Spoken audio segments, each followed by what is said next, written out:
सिंह नगर की खबर, जहां पर पुलिस ने रिफाकत नाम के एक शख्स को एनकाउंटर के बाद गिरफ्तार किया है। इसके पास से 1 किलो स्मैक बरामद की गई है, जिसकी अंतर्राष्ट्रीय बाजार में कीमत करीब 3 करोड़ रुपए है। रिफाकत पुलिस के बरेली का रहने वाला है। ये शख्स यूपी के बरेली का रहने वाला है, जिसके ऊपर 25,000 का इनाम भी घोषित किया गया था। पुलिस के हत्थे ये चढ़ चुका है। इसके बाद आपको बताएं कि यूपी में भी कई मुकदमे इस पर दर्ज हैं। चेकिंग के दौरान इसने पुलिस पर फायरिंग की थी। जवाबी फायरिंग में बदमाश के पैर में गोली लगी थी।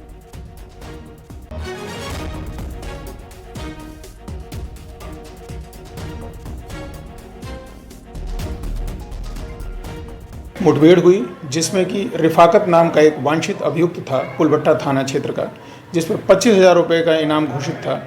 मुठभेड़ हुई और उसके पैर में गोली लगी। पुलिस के द्वारा इसकी तलाश बहुत दिनों से की जा रही थी। इसके पास से एक मोटरसाइकिल और लगभग 1 किलो स्मैक बरामद हुई, जिसकी अंतर्राष्ट्रीय बाजार में कीमत 3 करोड़ के लगभग है।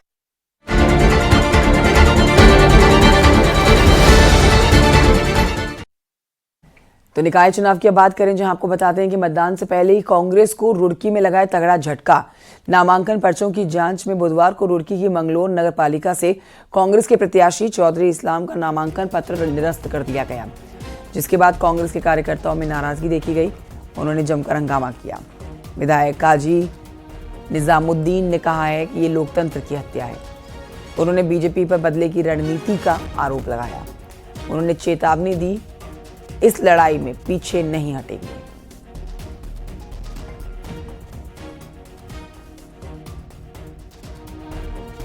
लोकतंत्र के लिए बिल्कुल काला दिन है और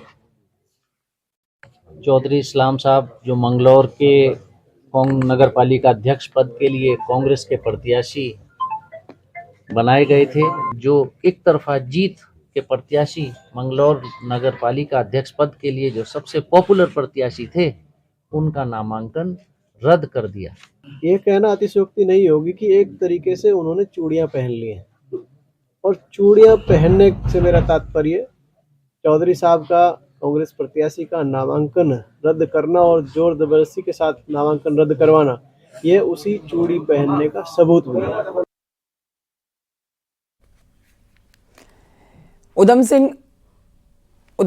विकास नगर की हावरपुर नगर पालिका अध्यक्ष पद की कांग्रेस की प्रत्याशी यामिनी रोहेला का भी नामांकन पत्र रद्द कर दिया गया है। दरअसल कांग्रेस प्रत्याशी के ओबीसी जाति प्रमाण पत्रों को लेकर आपत्ति दर्ज कराई गई थी।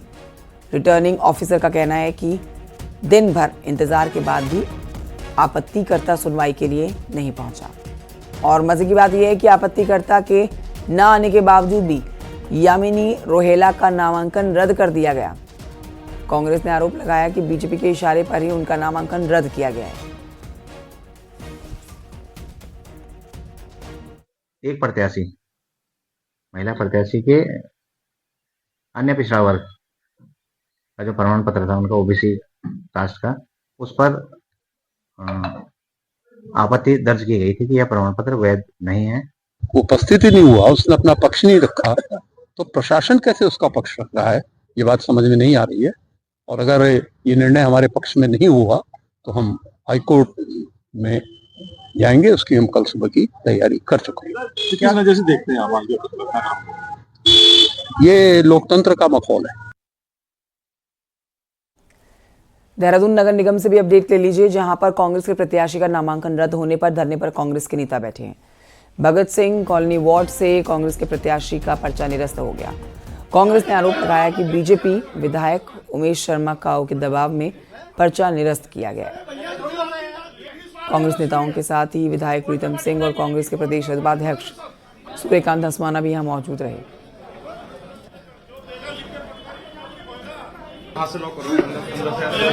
अगर आप किसी को पसंद नहीं करते हो तो भाई चुनाव के मैदान में जाइए ना, उसे हराइए। देश का लोकतंत्र ये कहता है कि इस लोकतंत्र में प्रत्येक व्यक्ति को चुनाव लड़ने का अधिकार है और हमारे साथियों को चुनाव लड़ने का अधिकार है। अब हमारे साथी अगर चुनाव में ये किस पढ़ रहे हैं या चुनाव जीतने का काम कर रहे हैं, तो उनको जो है इस तरीके से प्रताड़ित किया जाए, उनका नामांकन जो है जबरदस्ती राजनीतिक दबाव में निरस्त किया जाए, तो ये कदापि उचित नहीं। उधर किच्छा विधानसभा के अंतर्गत नगला नगर पालिका की सीट पर राजनीतिक लड़ाई ने दूसरा ही रंग ले लिया है। किच्छा से कांग्रेस के विधायक तिलक राज बेहड़ा ने आरोप लगाया है कि कांग्रेस विधायक का कहना है कि जिस निर्दलीय कैंडिडेट को कांग्रेस समर्थन दे रही है उसको बीजेपी ने अपने कब्जे में ले लिया है। दरअसल नगला सीट पर बीजेपी के पूर्व विधायक राजेश शुक्ला के रिश्तेदार सचिन शुक्ला और कांग्रेस के हरिओम चौहान के बीच में सीधी लड़ाई थी, लेकिन तकनीकी कमी के चलते कांग्रेस के प्रत्याशी का पर्चा खारिज हो गया। इस पर कांग्रेस विधायक तिलक राज ने एक निर्दलीय प्रत्याशी राकेश कुमार यादव को समर्थन देने की घोषणा की। इधर यादव को समर्थन दिया गया, उधर वो कुछ देर में गायब हो गए। इस तरह कांग्रेस के पास नगला में कोई अपना प्रत्याशी बचा ही नहीं। सोर्सेज का कहना है कि जिस राकेश यादव को कांग्रेस ने समर्थन देने की घोषणा की है वो गुरुवार को नाम वापसी के आखिरी दिन अपना पर्चा वापस भी ले सकते हैं। प्रदेश में इन दिनों नगर निकाय चुनाव की हलचल बहुत तेज हो रखी है, लेकिन इन चुनावों में हर राजनीतिक दल की पोल भी खुल रही है। राजनीतिक दलों के हालात ऐसे हैं कि 100 शहरों की सरकार चुनने के लिए इनके पास वार्ड में खड़ा करने के लिए एक छोटा सा नेता नहीं है। हालात ये हैं कि हल्द्वानी में नगर पालिका नगर निगम के 60 वार्डों में बीजेपी 50 उम्मीदवार ही उतार पाई, जबकि कांग्रेस 13 प्रत्याशी उतार सकी है। इसका नतीजा ये है कि नगर निगमों से लेकर नगर पंचायतों और पालिकाओं के वार्ड में निर्दलीय प्रत्याशियों की तो भरमार है, लेकिन राष्ट्रीय दलों के प्रत्याशी गायब हैं। खबर पर और जानकारी शैलेंद्र नेगी हमें देंगे। शैलेंद्र, ये बहुत बड़ा आप प्रश्न कह सकते हैं या समस्या भी कह सकते हैं दोनों ही पार्टियों के लिए। आप उत्तराखंड की राजनीति को इस लिहाज से समझ सकते हैं कि यहाँ पर निकाय चुनाव की हलचल तो बहुत तेज है, लेकिन हर राजनीतिक दल की यहाँ पोल भी खुलती हुई नजर आ रही है। 100 शहरों की सरकार चुनने के लिए इनके पास वार्ड में खड़ा करने के लिए एक छोटा सा उम्मीदवार नहीं है, नेता नहीं है। विस्तृत जानकारी इस पर दें। देखिए, जरूर जितनी भी पार्टियां हैं, जितनी पॉलिटिकल पार्टियां हैं, चाहे वो भारतीय जनता पार्टी हो या फिर कांग्रेस हो, ये समय समय पर अपने सदस्यता अभियान चलाते रहते हैं और इनका दावा है कि ये बिल्कुल बूथ लेवल पर जाते हैं और वहां पर जो है पन्ना प्रमुख के स्तर पर काम कर रहे हैं। यानी जो एक वोटर लिस्ट है उसमें जो पन्ना प्रमुख होता है वो भी यहाँ पर बनाया जाता है। लेकिन जब ये प्रत्याशियों का ऐलान कर रहे हैं, वार्ड मेंबर्स का ऐलान कर रहे हैं, तो जैसे मान लीजिए हल्द्वानी का ही 60 वार्ड हैं इस नगर निगम में, 60 में से भारतीय जनता पार्टी जो विश्व की सबसे बड़ी पार्टी खुद को कह रही है, उसके पास 9 वार्ड हैं। 9 वार्ड्स में प्रत्याशी खड़े करने के लिए नहीं है। उन्होंने जो है किसी निर्दलीय यानी ओपन मैदान छोड़ रखा है, यानी कोई भी वहां से चुनाव लड़े।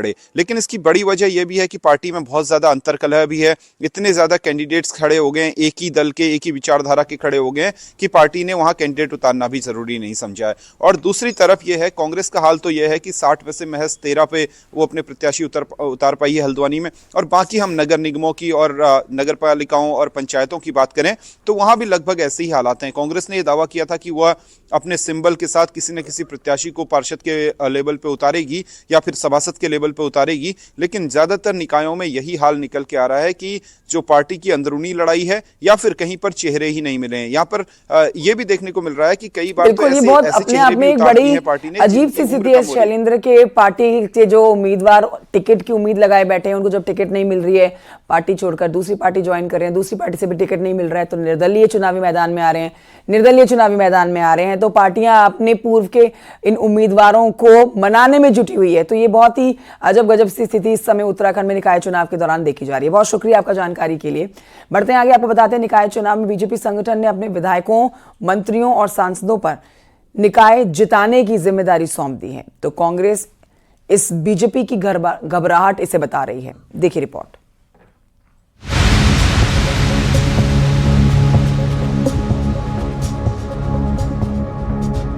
निकाय चुनाव के लिए बीजेपी ने एक नया फॉर्मूला सेट किया है, जिसमें 47 विधायक विधायकी का चुनाव हार चुके 23 विधायक प्रत्याशी, 8 सांसद और 2 पूर्व मुख्यमंत्री को नई जिम्मेदारी दी है। इन सभी पर नगर पंचायत से लेकर नगर निगम में भगवा लहराने का काम सौंपा गया है। पार्टी ने विधायकों, मंत्रियों को हर हाल में अपने अपने निकाय जीत कर लाने का टारगेट दे दिया है। इसमें सांसदों की भी जिम्मेदारी तय की गई है। 4 विधायक प्रीतम पवार, रेखा आर्य, मोहन सिंह मेहरा और महेश जीना की विधानसभा में कोई निकाय नहीं है। पार्टी ने नजदीकी विधानसभा के निकाय में इनकी भी तैनाती कर दी है। हमने अपने सभी विधायकों को अपने अपने क्षेत्र में चुनाव में लगने के लिए जो है निर्देशित किया है। 4 माननीय विधायक हमारे ऐसे हैं जिनके क्षेत्र में कोई भी नगर निकाय नहीं है और माननीय सांसदगण भी हैं, उनसे भी हमने यही अनुरोध किया है कि अपने अपने उनके लोकसभा क्षेत्र के भीतर जो निकाय पड़ते हैं उनमें वो चुनाव की व्यवस्थाओं में लगे। विधायक की जिम्मेदारी को जो जिस तरह से पार्टी ने जो सौंपी है उसको लेकर के विधायकों को अपने कर्तव्य को समझना चाहिए। विधायक है या कोई सांसद है या कोई मंत्री है, मुख्यमंत्री है, वो संगठन की वजह से है और संगठन का कार्य सर्वोपरि है। बीजेपी के इस प्लान से कांग्रेस में बेचैनी है। कांग्रेस का कहना है कि बीजेपी कार्यकाल में निकायों में कुछ काम नहीं हुए हैं। हार के डर से बीजेपी ने अब मंत्री और विधायक चुनाव में लगा दिए हैं। निश्चित तौर पर भारतीय जनता पार्टी जानती है कि निकायों में विकास के कोई भी काम नहीं हुए हैं। आप ड्रेनेज का सिस्टम देख लीजिए, साफ सफाई की व्यवस्था देख लीजिए, स्ट्रीट लाइटें देखिए, नालियां देखिए, पार्कों की स्थिति देखिए, सब चरमराई हुई है। जनता का आक्रोश और इसी से भयभीत होकर के बार बार चुनाव टालने का काम कर रही थी और अब देखिए कि सभी अपने मंत्रियों को, सांसदों को, विधायकों को भाजपा ने चुनाव में लगा दिया है, तो ये हार का भय है। बहरहाल चुनाव भले ही निकाय के हों, लेकिन परीक्षा बीजेपी के विधायकों को देनी है। परीक्षा इसलिए भी कि इससे विधायकों के कामकाज का परफॉर्मेंस भी तय होती है। नतीजा पक्ष में रहा तो इसे पॉजिटिव परफॉर्मेंस माना जाएगा और यदि परिणाम अनुकूल नहीं रहा तो विधायकी के रिपोर्ट कार्ड पर संगठन की कलम भी चल सकती है। न्यूज़ 18 के लिए देहरादून से सुनील नौप्रभात की रिपोर्ट। बीजेपी के राष्ट्रीय मीडिया प्रमुख और पौड़ी सांसद अनिल बलूनी बुधवार को रामनगर में थे। उन्होंने कहा कि नगर पालिका के अध्यक्ष पद पर बीजेपी के ही उम्मीदवार मदन जोशी जीतेंगे। अनिल बलूनी ने बागी गणेश रावत और भावना भट्ट से मुलाकात की। दोनों ने अनिल बलूनी से मुलाकात के बाद अपना नामांकन वापस लेने की घोषणा कर दी। वहीं आपको बताएं कि भूपेंद्र खाती को भी अनिल बलूनी ने मना लिया। इससे रामनगर में बीजेपी ने राहत की सांस ली है। पूरे प्रदेश से जो फीडबैक है वो बहुत अच्छा है।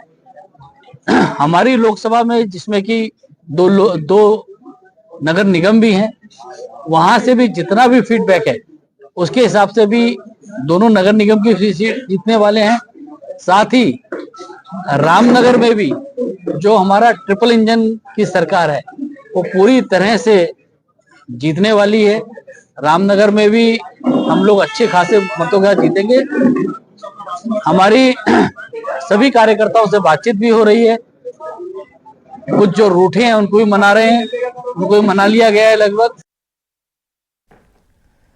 हल्द्वानी में बीजेपी ने इस बार नए प्रत्याशी गजराज सिंह बिष्ट को चुनावी मैदान में उतारा, लेकिन कांग्रेस इस बात को लेकर बीजेपी को घेर रही है कि सिटिंग मेयर को टिकट क्यों नहीं दिया गया, उनका टिकट क्यों काट दिया गया। रिपोर्ट देखिए।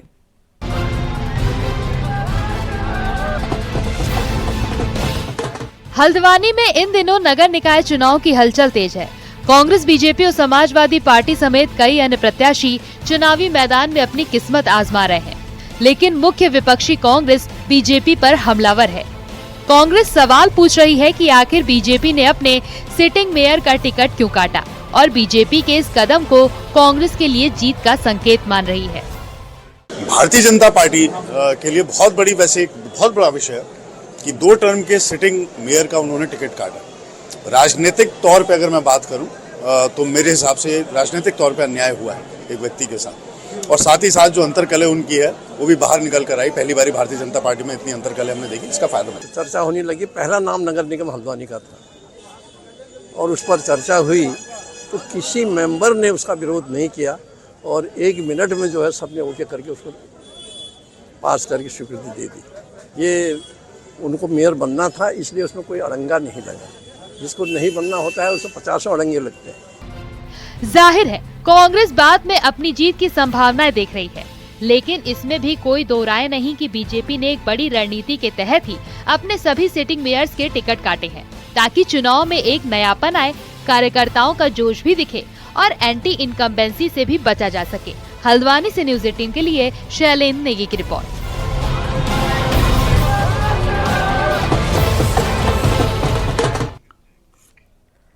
बीजेपी के राष्ट्रीय प्रवक्ता और उड़ीसा से सांसद संबित पात्रा रामनगर के दौरे पर आए और इस दौरान संबित पात्रा ने कहा कि देश और प्रदेश में डबल इंजन की सरकार चल रही है, लेकिन रामनगर में ट्रिपल इंजन की सरकार बनने जा रही है।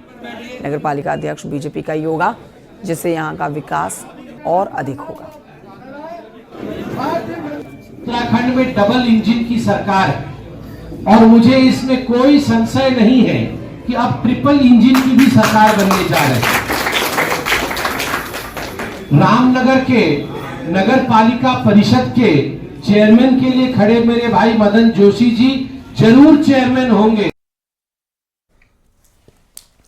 नैनीताल में पर्यटकों को खुलेआम हुक्का सुलगाना अब महंगा पड़ गया। देखिए, नए साल के पहले दिन पर्यटक मौज मस्ती करने आए हुए थे तो भीड़भाड़ वाले इलाकों में हुक्के पर रील बनाने लगे, जिसके बाद ये फ्लैट्स मैदान में पहुंचे। लोगों ने इसका विरोध करना शुरू कर दिया। पुलिस को जानकारी दी गई। मौके पर पुलिस पहुंची। 2 लोगों को हुक्के के साथ पकड़ लिया गया। 5 लोग भाग निकले। बाद में इनको भी बैंड स्टैंड के पास में पकड़ लिया गया। और देखिए, ये सभी लोग पुलिस से उलझने लगे और मारने का भी आरोप लगाने लगे। हालांकि पुलिस ने सभी को पहले हिरासत में लिया, फिर चालान काटकर हिरासत में लेने के बाद हिदायत देकर छोड़ दिया।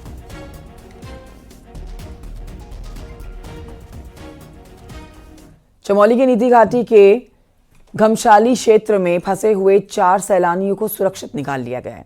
भारी बर्फबारी के बाद सड़क मार्ग बाधित होने की वजह से ये सभी लोग घाटी में फंस गए थे।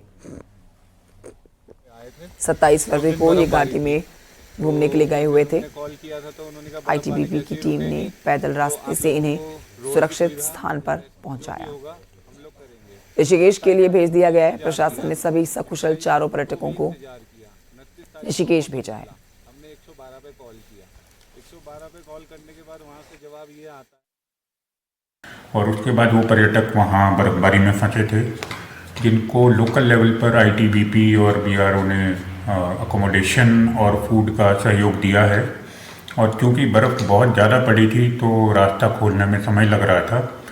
आज वही पर्यटक मलारी की तरफ पहुँचने वाले हैं और उनकी गाड़ी को बाद में रेस्क्यू किया जाएगा जब पूरी बर्फ वहां हट जाएगी। साल 2025 उत्तराखंड का रजत जयंती वर्ष भी है। ये साल उत्तराखंड के लिए खास रहने वाला है। सीएम धामी के शब्दों में तो ये साल उत्तराखंड के लिए कई अवसरों का साल बनने वाला है। देखिए इस पर रिपोर्ट।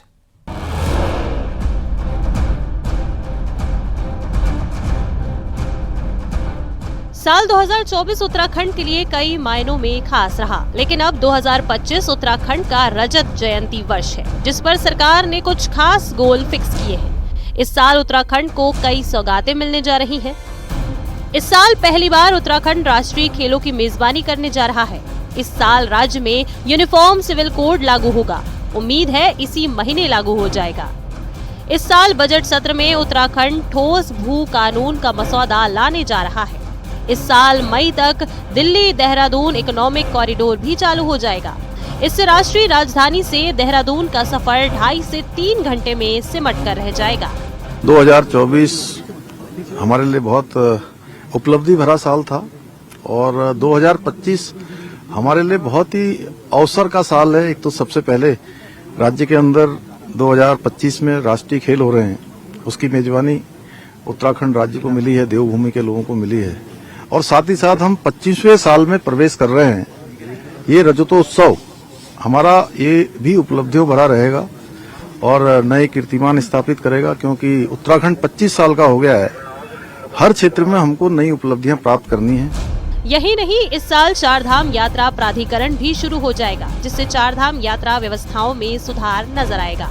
इस साल केदारनाथ, हेमकुंड साहिब और यमुनोत्री धाम के लिए रोपवे पर भी काम शुरू होने वाला है। रोपवे के निर्माण से धामों की तस्वीर बदल जाएगी।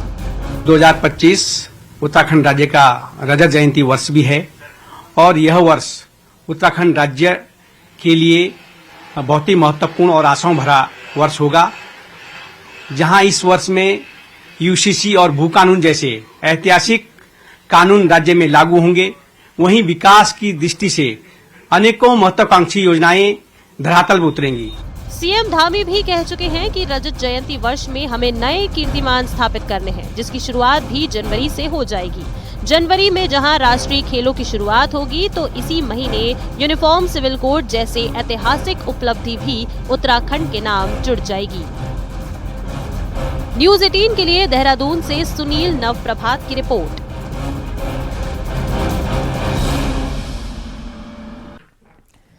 राष्ट्रीय खेलों की मशाल पिथौरागढ़ पहुंच गई है और देखिए इस मौके पर स्पोर्ट्स स्टेडियम में रैली का आयोजन किया गया है। रैली में अधिकारियों के साथ ही खिलाड़ियों ने भी भाग लिया है। मशाल को जिले के विभिन्न इलाकों में ले जाया जाएगा और लोगों को खेल के लिए प्रेरित किया जाएगा, जागरूक किया जाएगा। पिथौरागढ़ प्रशासन ने मशाल रैली को चीन और नेपाल बॉर्डर के करीब गुंजी तक ले जाने का प्लान बनाया है, जहां सुरक्षा बल भी रैली में मौजूद रहेंगे। जनपद में विभिन्न क्षेत्रों में इसको लेकर के जा रहे हैं। सबसे मुख्य कार्यक्रम इसका, हम लोग इसको अपने भारत की जो सीमा है, सीमावर्ती गांव है, सीमा तक गुंजी तक लेके जा रहे हैं। यहाँ पर आईटीबीपी, आर्मी, एसएसबी और अन्य जो क्षेत्रीय ग्रामीणों के द्वारा इसका स्वागत किया जाएगा।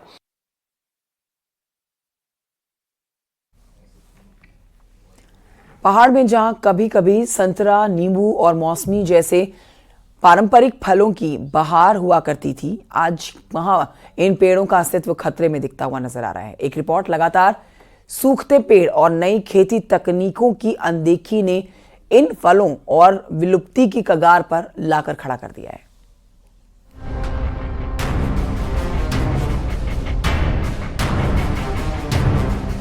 बागेश्वर के फलदार पेड़ जो कभी यहाँ की संस्कृति और अर्थव्यवस्था की पहचान हुआ करते थे, अब दम तोड़ रहे हैं।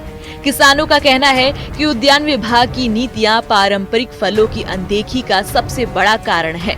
पारंपरिक फलों के विलुप्त होने से न केवल किसानों की आय प्रभावित हो रही है, बल्कि यह बागेश्वर की पारंपरिक खेती और पहचान पर भी असर डाल रहा है।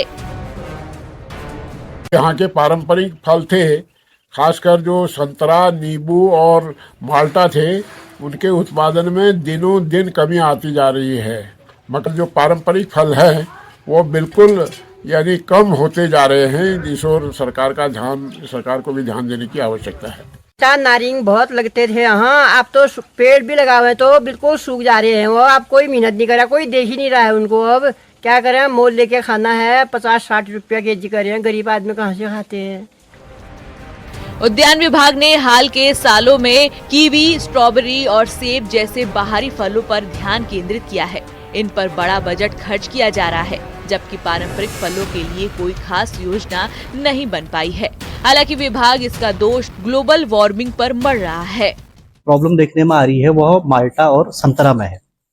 जहाँ तक हम संतरा की बात करें तो संतरा में, या जिसको हम नारंगी हम पहाड़ों में कहा करते थे, जो यहाँ की स्पीसीज थी, ग्लोबल वार्मिंग के कारण और मुख्यतः लोगों द्वारा अपने बागानों की अच्छे से देखभाल न करने के कारण उसमें प्रोडक्शन में और उसके साइज में इश्यू आया हुआ है। पारंपरिक फलों की इस दुर्दशा ने बागेश्वर के किसानों को दुविधा में डाल दिया है। क्या आधुनिक फसलों पर फोकस करना सही है या पारंपरिक खेती के लिए भी ठोस कदम उठाने की जरूरत है? यह सवाल सरकार और उद्यान विभाग के सामने है। उम्मीद है कि समय रहते इसका समाधान भी निकलेगा। न्यूज़ 18 के लिए बागेश्वर से सुष्मिता थापा की रिपोर्ट।